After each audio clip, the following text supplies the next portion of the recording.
function here, this this builds this basically takes the list of the coefficients, A coefficients, B coefficients, and then builds a wave out of it. So, for instance,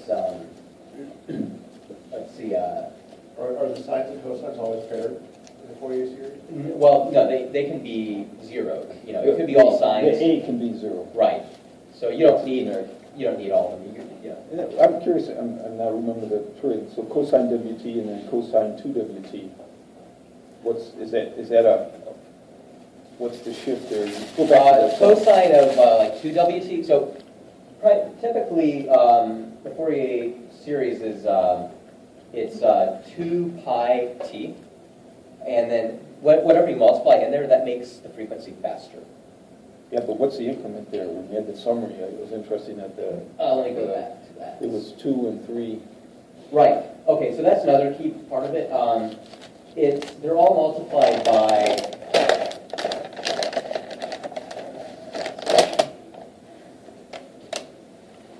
so there's I can't really explain it. There's also so it's the sum of harmonics of multiples of the fundamental frequency. The fundamental frequency is represented by the omega there, and that's like if you have some periodic wave, that's the widest frequency in the wave is omega. And so basically the Fourier series is a summation of integer multiples of that fundamental frequency. That's interesting. And so, it's interesting. It's a harmonic of the longest wave. Yes, exactly. And you can imagine how if you weren't doing that, you're just adding some random increment, you might have a lot of extraneous information. So anyway, this is how it's defined, and this series can contain, it can represent any periodic wave. So and the fundamental frequency, omega, that's actually used as well here in my little build wave function. It takes the fundamental frequency. It was easier to represent A0 as on its own. And then the list of cosine coefficients and sine coefficients. So for example, here I plot this wave here would look like this function. So you can see I'm not using any sine coefficients. I'm only using the cosine coefficients 8, 0, and 4. And then A0 is 5. A0, by the way, that just basically moves the graph up or down along the y-axis. What's the fundamental frequency of a single step? Of a single step. Starts at 0 and goes to 5 at t equal 5.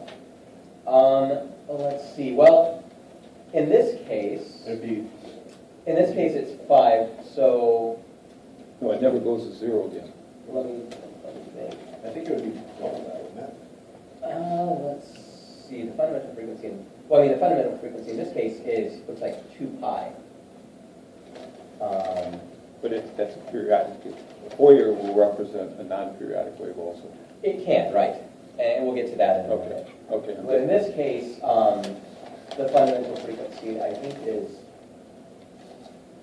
2 pi. And that's why you see the period here, it repeats itself. You can't see it repeating itself, but let's say I go out here and multiply this. This is the range I'm putting in to graph it. So I'll show 3.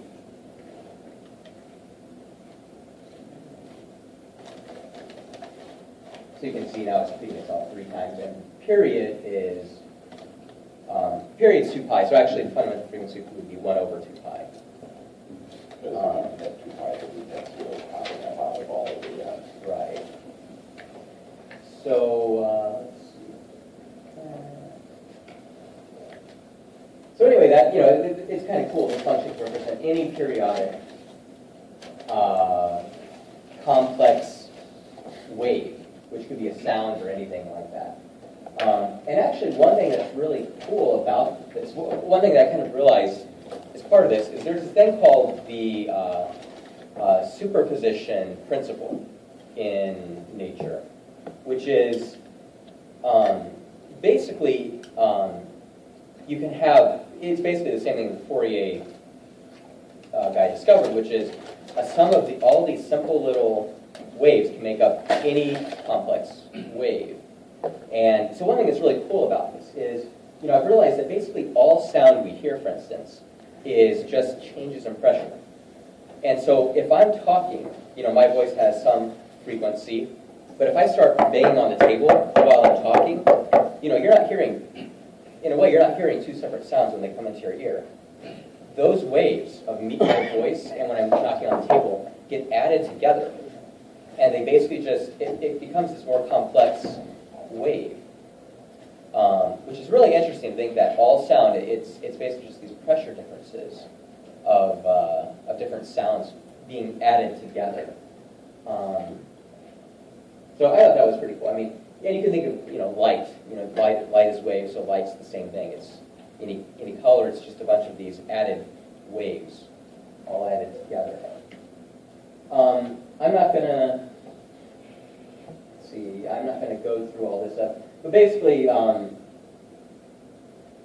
intuitively, the way you can get each of these Fourier coefficients out of a complex wave is you can basically, for each of your frequencies in the Fourier series, you can multiply by a wave by that frequency. And what that will do is that will, like you can see here, it'll put that wave, let me see, I think it basically cancels out all the other waves and just gives you the frequency you're looking for. And it puts it above the zero axis. So you can basically take up the sum. You can basically integrate over that wave, divide by the length which you integrated, and that gives you the amplitude. The amplitude is effectively then the Fourier coefficient for that frequency. That's kind of, I can tell I didn't explain that very well. And it'd probably be better to show you some visualization, which I did not prepare for this. Anyway, if you understood that, that would show you how basically you can get the intuitive understanding behind what the Fourier transform does, of getting these coefficients for each of the frequencies. And then you have all those and you can represent the wave. So basically it's saying that there's a way to apply a filter that will only let through one particular modulation. Exactly. And from that particular modulation, then you can calculate the amplitude. Exactly.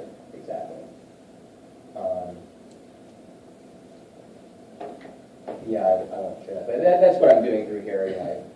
I basically give an example where, well, if you can see here at the top, let's see, the way I'm holding, hold on. Yeah, basically I do a little Fourier transform where I recover the coefficients. You can see at the top what they are. Coefficients would be 5, A0 would be 5, so it would be 5, 8, and 4. Or no, actually there'd be a 0 in there also. Because we're saying cosine of 2x, the coefficient is 0. So you can see at the bottom, it actually recovers those. And then since it was only cosines, they're all 0 for sines. But I won't try to go through all of that math for now. So anyway, that hopefully gives a basic intuitive understanding of what the Fourier series is and how you can theoretically calculate these individual components.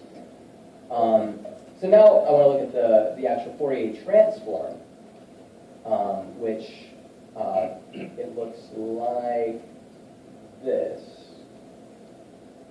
You guys see that? Okay, so it's basically this summation from negative infinity to infinity. Basically, what the Fourier transform does is to do the calculations to get each of the coefficients the other way for the Fourier series, you have to know the period. The Fourier transform basically says whatever your wave is, assume it's all one period. The whole thing is a single period. Period means what? How often, when the wave repeats itself. Thank you. So yeah, if the wave repeats itself in 1 second, then the period is 1 second, for instance. And so basically, it sums up the function for a given frequency, it adds up the function at each position from negative infinity to infinity. So for time, all that time. And then it multiplies it by this crazy e to the negative 2 pi ft little part of the equation, which is crazy and weird looking. So that's kind of how it works. So, and this is really interesting because about half of the book goes into explaining where that e to the etc. Part comes from. And it's interesting because the Fourier series it's all sine and cosine. And then suddenly you get to the Fourier transform and you don't have sine and cosine at all. You have e to the negative 2 pi I 2 pi, etc. And it's like, it seems like there's no connection. Where does that come from? And this was just really interesting to me. Before I kind of give it the basic intuitive understanding of that, do you guys know basically what E is or where E comes from? Because I didn't know. Yeah, but basically though, the way it's derived, this is pretty cool to me. Let's see. This is pretty cool. So I wrote a compound interest little function, and Euler came up with it. Yes, yeah. But compound interest. This is actually how he was discovered, was looking at compound interest, I believe. And so this function, if you have compound interest for the principal of $1, let's say, an interest rate of, let's say, 1, which would be 100%. Do it for compound one time per year, for 1 year. This is just a bunch of little unit tests, basically. But that would give you 2, for instance, if you do that last one. If you do, the 7-10 rule, if you have $100 at the beginning, you have 7% interest, compounded once for 10 years, you pretty much double your money. So anyway, that's a compound interest function. But basically, though, if you say, let's say you have a principal of $1, 100% interest rate, and you do it for 1 year. If you look at how many times you compound it in that 1 year, well, if you do it one time, you double your money at 100% interest. You get 2.